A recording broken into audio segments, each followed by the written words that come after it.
Programa Encontro Semanal. Oferecimento Beleza e Cia, a vida com mais estilo. Ovos Josidite. Coma ovos e ganhe força. Olá, seja bem-vindo ao Encontro Semanal. Neste programa você acompanha uma reportagem sobre o Mutirão Diocesano de Comunicação que aconteceu no último final de semana na cidade de Goiás. E ainda vai ver uma entrevista com o coordenador do curso de jornalismo da PUC Goiás sobre fake news. Começa agora o nosso Encontro Semanal.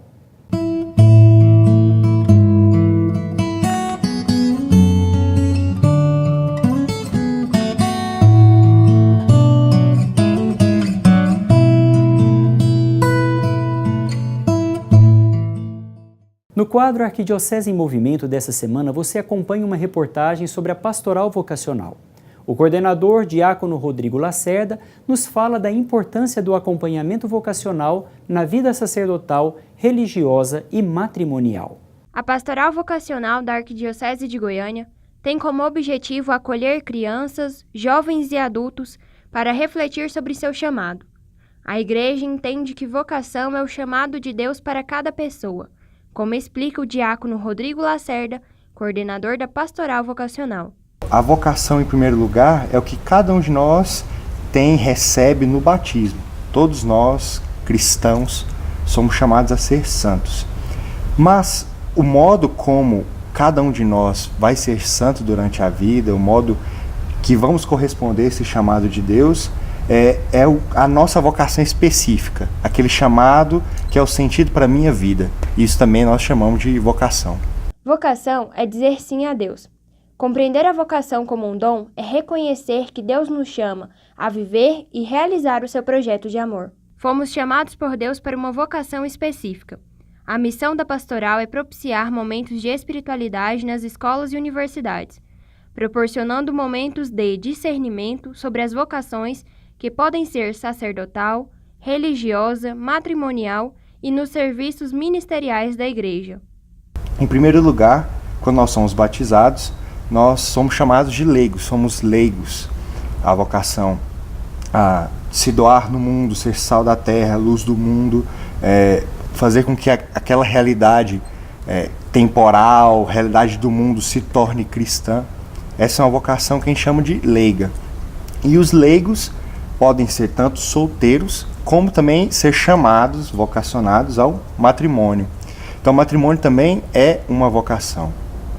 Além dessa vocação, que é a mais comum, que nós vemos, todos nós saímos de uma família, temos a vocação de especial consagração, as vocações de especial consagração.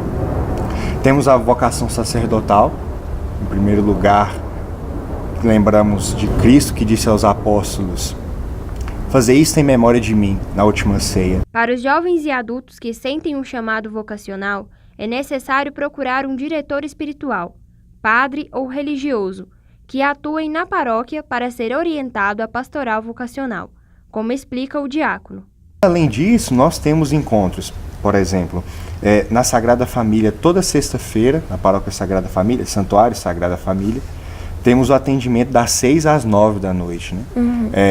Além disso, quem entra em contato conosco, seja entrando no nosso site, vocacionalgoiania.com.br, seja nos contactando pelo WhatsApp, que tem também lá no site, o WhatsApp da pastoral, nós marcamos uma visita, seja na paróquia ou em algum outro lugar. Então, alguém que esteja em dúvida pode entrar em contato conosco, seja pelo site, pelo WhatsApp, ligando no centro vocacional, que nós entramos em contato e encaminhamos seja para a paróquia, para alguma congregação religiosa, ou então chamamos para o nosso encontro vocacional.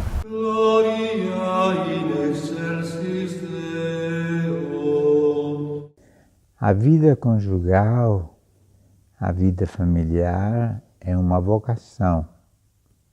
É a primeira vocação, a vocação fundamental. Quando a gente nasce, já nasce marcado por esse chamado de Deus para viver, para existir. Nós fomos tirados do nada e fomos feitos pessoas humanas. Esta é a primeira vocação. Depois tem as outras vocações especiais, a vocação religiosa, a vocação sacerdotal e a vocação ministerial dos leigos. Entre elas emerge com relevância a vocação do catequista. Bom, é claro que os primeiros catequistas são os pais, são as mães. É no berço que a gente começa a catequese. A gente não aprende o Pai Nosso, Ave Maria, Glória ao Pai, na catequese. A gente já vem para a catequese com essas coisas na mente. Então, a primeira evangelização, a mais tenra, de onde parte tudo, é a vocação, é a catequese no seio da família, quando a gente nasce, quando a gente cresce, né, na primeira infância e na adolescência. Mas é preciso que haja uma complementação da parte da igreja. Os pais valorizam muito a participação da igreja na formação religiosa dos seus filhos, porque a igreja nasceu para isso, para educar, para evangelizar. A razão de ser da igreja é evangelizar, é formar as pessoas na fé. A catequese é um desses instrumentos. Uma vez que a catequese é importante, precisa de catequistas. Precisa de pessoas que se disponham a servir a igreja na catequese. Os padres são catequistas por sua natureza, porque são missionários.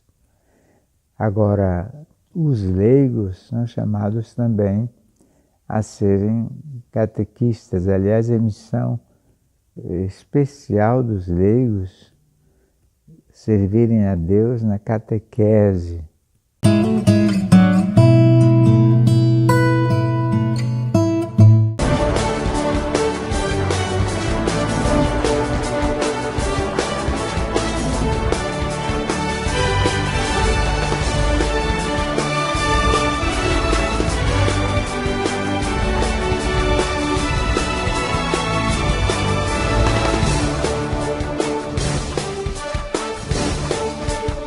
Ovos Josidite, qualidade e saúde para a sua vida.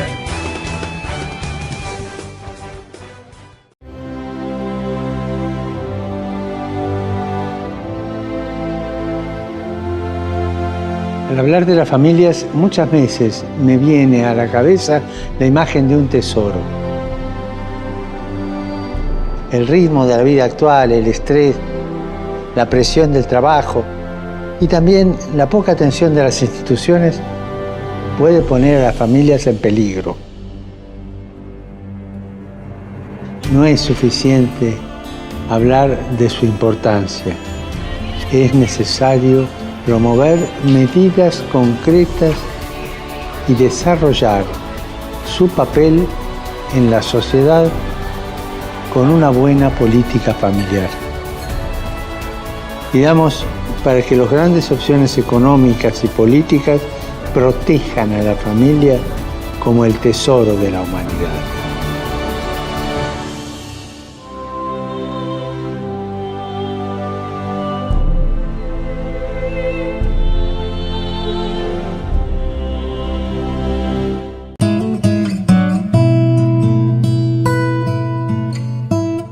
Hoje, no quadro As Razões da Fé, temos um vídeo enviado por Gilberto José, da comunidade São Pedro, na paróquia Santa Terezinha do Menino Jesus, em Aparecida de Goiânia. Sou Gilberto José, catequista na comunidade São Pedro, paróquia Santa Terezinha do Menino Jesus. Gostaria de saber qual é a diferença da saudação "O Senhor esteja conosco" e "O Senhor esteja convosco". Qual delas é a mais adequada para ser utilizada em uma celebração presidida por um leigo? Fiquem com Deus e que Nossa Senhora os proteja vocês. Aproveita a oportunidade para cumprimentar o Padre Luiz Augusto e todos da paróquia Santa Terezinha do Menino Jesus de Aparecida de Goiânia. Um abraço especial a você, Gilberto, que pela segunda vez nos envia um vídeo com a sua pergunta. Fico imensamente grato por saber que o quadro As Razões da Fé do nosso programa tem se tornado um belo e eficaz instrumento de formação na fé. Podemos perceber nos nossos dias que a demanda espiritual das nossas paróquias tem aumentado e, infelizmente, não temos à disposição a quantidade ideal de sacerdotes para atender à necessidade da população. A partir do Concílio Vaticano II, a Igreja se abriu ainda mais à ação dos leigos na vida da Igreja. Nos locais onde há uma grande quantidade de celebrações e que o padre não consegue atender a todas, a Igreja permite que os leigos façam celebrações da palavra. Quando na Igreja possui sacrário, com reserva eucarística, pode até mesmo dar ao povo a comunhão, que deve se alimentar semanalmente do pão da palavra e da Eucaristia. A sua pergunta sugere que há uma distinção entre a celebração presidida pelo sacerdote e a celebração presidida por um leigo. Na verdade, há sim uma distinção. A celebração presidida pelo sacerdote é a atualização do sacrifício de Cristo que acontece na Santa Missa. A celebração presidida pelos leigos, embora não seja a atualização do sacrifício, é de suma importância para a vida do povo de Deus, quando não há possibilidade de participar da missa.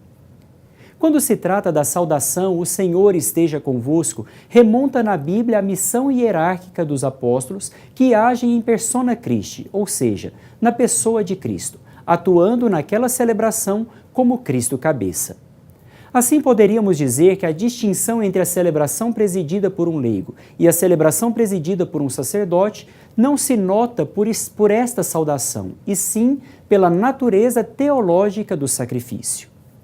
Em muitos lugares se percebe uma tentativa de distinguir uma e outra celebração, modificando a saudação que é própria do sacerdote para o Senhor esteja conosco, e que, na verdade, se distancia do legítimo significado da saudação e, ao mesmo tempo, não satisfaz a diferenciação pretendida com a mudança. Na Arquidiocese de Goiânia, em nosso folheto litúrgico, existe uma orientação para as celebrações presididas pelos leigos, onde se omite estas saudações próprias do sacerdote. No caso, quando se proclama o Evangelho, vai direto ao texto, omitindo a saudação. Faça também como Gilberto José. Envie para nós um vídeo com a sua pergunta para o WhatsApp do programa Encontro Semanal e esteja sempre pronto a dar a todos as razões da sua fé.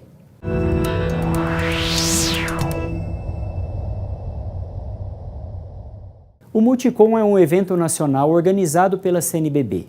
Em 2019, Goiânia vai sediar este evento. Neste ano, o Regional Centro-Oeste tem realizado o Mutirão Diocesano de Comunicação. No último final de semana, ele aconteceu na cidade de Goiás. Acompanhe a reportagem. A Diocese de Goiás acolheu o Multicom, Mutirão de Comunicação Diocesano, nos dias 18 e 19 deste mês. O tema trabalhado no encontro foi o uso das redes sociais, um desafio para a Igreja. Então, a Diocese de Goiás organizou esse primeiro encontro em colaboração com o Centro-Oeste, né, a Pastoral da Comunicação do Centro-Oeste, justamente para ajudar os comunicadores dessa Diocese de Goiás a melhorar o seu trabalho e a se colocar melhor a serviço da evangelização. O irmão Diego Joaquim, coordenador da Pastoral da Comunicação da CNBB do Regional Centro-Oeste, destaca que é importante trabalhar a comunicação dentro da Igreja, pois ela fortalece a ação pastoral. Como a comunicação ela está sempre presente, independente de ter PASCOM ou não, a comunicação acontece. A PASCOM, enquanto grupo orgânico, vem fortalecer a ação pastoral da Igreja em todas as suas dimensões, especificamente no campo da comunicação. O evento tem como objetivo ajudar na compreensão da comunicação como um instrumento de comunhão e progresso humano, assim como auxiliar e aprimorar as leituras dos conteúdos disponibilizados pelas diversas mídias. E o próprio Papa, neste ano, no domingo da Assunção, domingo antes de Pentecostes, lembrava da importância desses meios de comunicação, que devem estar a serviço da verdade e da paz, né? O próprio Jesus disse: eu sou o caminho, a verdade e a vida. Então, que a igreja esteja presente nesses meios de comunicação é muito, muito importante, justamente para transmitir paz e verdade. O evento recebeu vários comunicadores da Diocese de Goiás. Simão Moura veio de Nova Glória e fala um pouco sobre a atividade que realiza na Pascom de sua paróquia. Na minha paróquia a gente usa a Pascom em diversos meios, né? A gente tem o Data Show, que a gente passa os cantos para a Assembleia cantar junto, porque antes a gente não tinha uma boa participação, por causa que muitos talvez não conheciam os cantos, né? E agora eles podem interagir, pode cantar junto com os corais. No final das missas a gente também passa todos os avisos no telão, que é uma forma mais atrativa, né? Na Diocese de Goiás, a Pastoral da Comunicação está em processo de implantação. O Multicom vai colaborar para que a comunicação seja trabalhada em âmbito diocesano. Aqui na Diocese de Goiás, nós temos um processo de implantação da Pascom. Existem iniciativas de comunicação em algumas comunidades e algumas paróquias, mas o desejo de Dom Eugênio é criar uma pastoral em âmbito diocesano. Então, esse Multicom, na verdade, vai servir para uma motivação e para o início de um processo de implantação da Pascom em toda a Diocese. No próximo sábado, dia 1º de setembro, vai acontecer o Mutirão de Comunicação aqui em Goiânia. Oportunidade de formar e preparar para o Multicom Nacional 2019.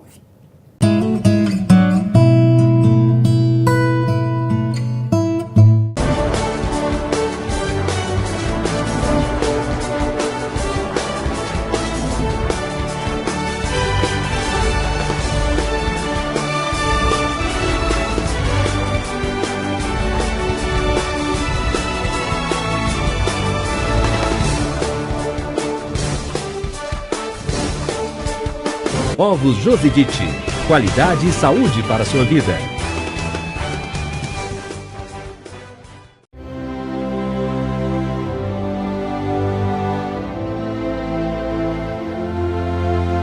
Al hablar de las familias, muchas veces me viene a la cabeza la imagen de un tesoro. El ritmo de la vida actual, el estrés, la presión del trabajo y también la poca atención de las instituciones puede poner a las familias en peligro. No es suficiente hablar de su importancia. Es necesario promover medidas concretas y desarrollar su papel en la sociedad con una buena política familiar. Pidamos para que las grandes opciones económicas y políticas protejan a la familia como el tesoro de la humanidad.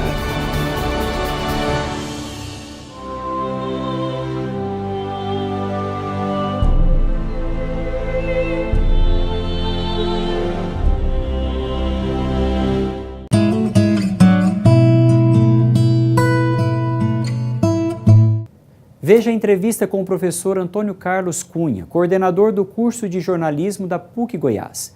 Nesta conversa, ele vai explicar o que são as fake news e como identificá-las.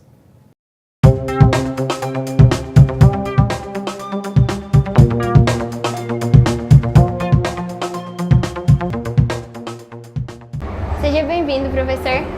Obrigada, alegria minha estar aqui. O que é fake news e como surgiu? Olha, o próprio termo, né, a expressão fake news, ela tem uma contradição já em si, porque seria, na tradução livre, notícia falsa.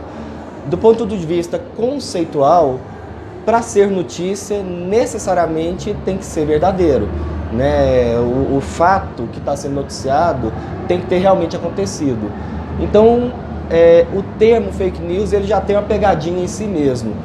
Bom, basicamente o que vai ser? É esse fenômeno, né, de profusão de informações que tem toda uma cara, uma roupagem, todo um aspecto de verdade, mas que as fontes, né, dessa informação não são muito confiáveis ou são deliberadamente falsas, inexistentes. Então, o que vai constituir uma notícia falsa vai ser exatamente isso. É uma informação que tem um tratamento noticioso, como se fosse um fato jornalístico mesmo, que tem plausibilidade, ou seja, o leitor que recebe aquela mensagem, ou um vídeo às vezes, né? Então vai assistir, ele acredita porque não é algo totalmente estranho, né? Escalabroso, mas tem plausibilidade, é possível que aquilo tenha acontecido daquela forma. Quais são os males que a fake news pode trazer? Uma das consequências de ordem prática é essa, de interferir diretamente na vida das pessoas. Se a gente vai para o âmbito político, nós estamos no ano eleitoral no Brasil, é algo ainda mais grave, eu não sei se é ainda mais grave, mas é tão grave quanto, em se tratando de um atentado à própria cidadania, à própria democracia. Então, quando você propaga, genericamente, propaga uma informação falsa sobre aquele candidato do qual você não gosta, né, o prejudicando, ou quando você alça, né, aquele candidato com o qual você se identifica, colocando para ele, atribuindo a ele méritos que ele não teve, há aí uma interferência significativa no próprio processo de escolha da população. E aí o próprio processo democrático via, né, a gente sabe que a política não se resume à eleição, mas a eleição é um momento crucial da política, o processo democrático também fica comprometido. Como que podemos evitar essas fake news? No caso da fake news, ela surge e se propaga principalmente, para não falar quase que exclusivamente, via redes sociais. E aí tem uma grande diferença. Rede social não é veículo de comunicação, é plataforma, é um lugar onde você pode colocar informações, é algo interessantíssimo, inclusive na modernidade, a gente poder se comunicar livremente uns com os outros, colocar o nosso ponto de vista, nossa opinião, né, expressar nossos desejos, sonhos, é algo interessantíssimo. Só que no lastro disso tudo, a gente vê também questões completamente absurdas, como, por exemplo, o falseamento da realidade. Então, é nas redes sociais em que essas notícias falsas surgem, se propagam com maior força. Sugestão, na dúvida, não compartilha. Na dúvida, aguarda 24 horas, 48 horas, porque geralmente é o prazo para chegar ao desmentido. Não costuma demorar mais do que isso. Muito obrigada, professor. Acompanhe essas e outras entrevistas no YouTube da Arquidiocese de Goiânia. Até a próxima!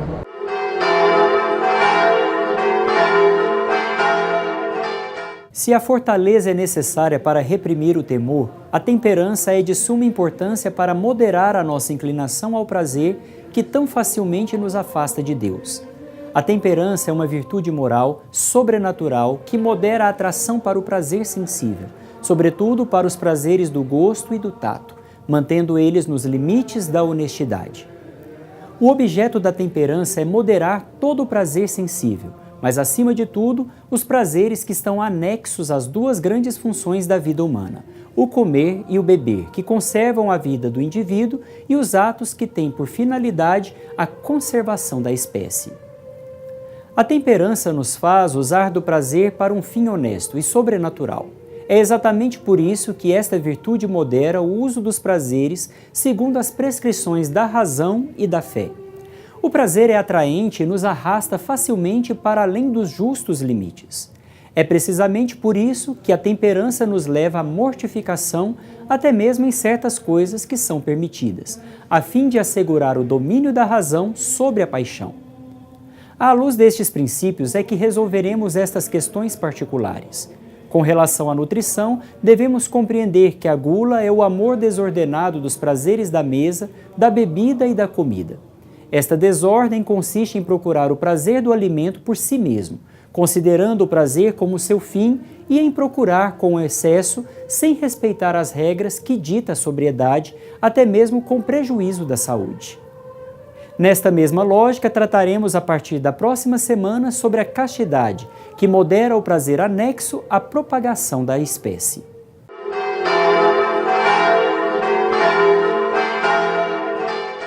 No último episódio da série Vocações, você vai conhecer um pouco mais da importância da atuação dos leigos na Igreja e do seu testemunho no mundo. A palavra leigo é derivada do grego laos, que significa povo.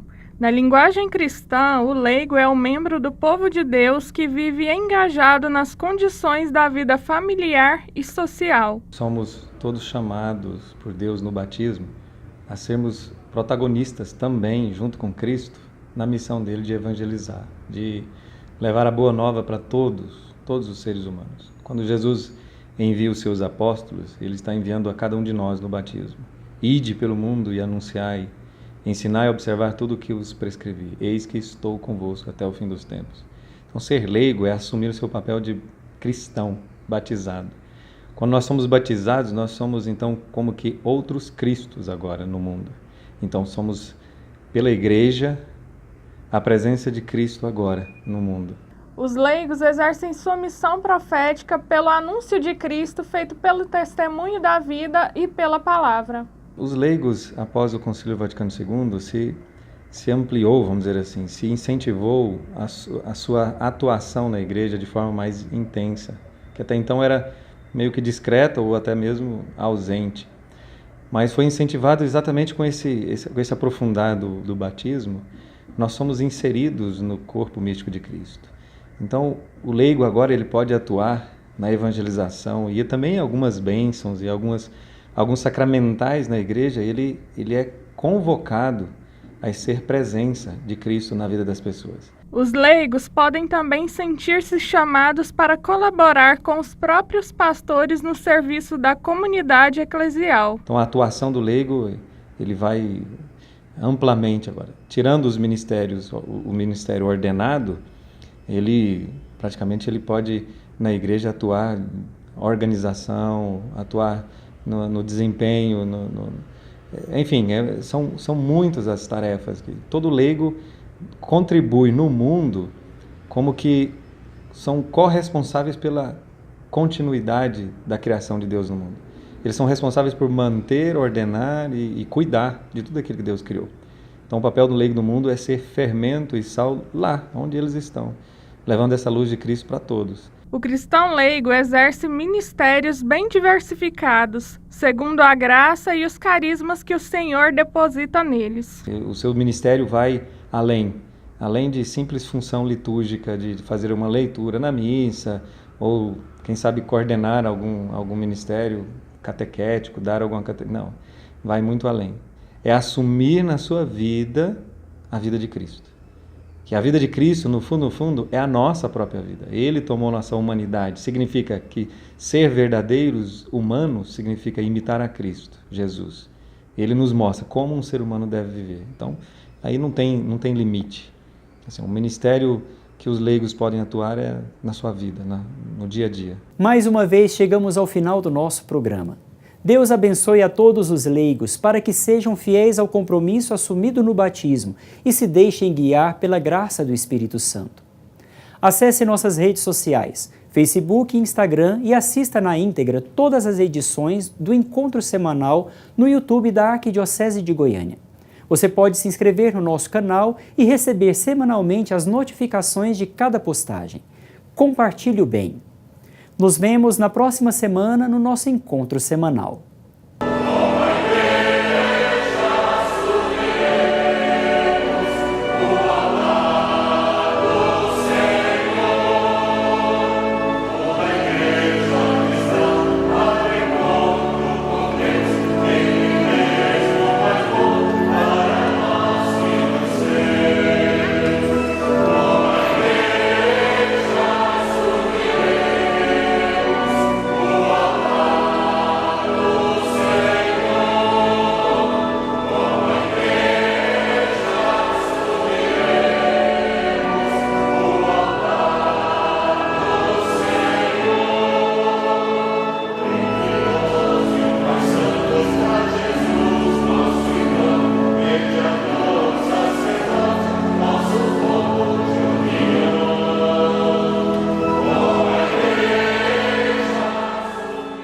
No próximo encontro você vai ver uma mensagem de Dom Washington Cruz, arcebispo metropolitano de Goiânia, para o mês da Bíblia. E vamos dar início à série sobre a Palavra de Deus. Participe você também do programa Encontro Semanal. Todo sábado às 8h30 da manhã e às 17 horas aqui na PUC TV. Programa Encontro Semanal. Oferecimento Beleza e Cia, a vida com mais estilo. Ovos Josidite. Coma ovos e ganhe força.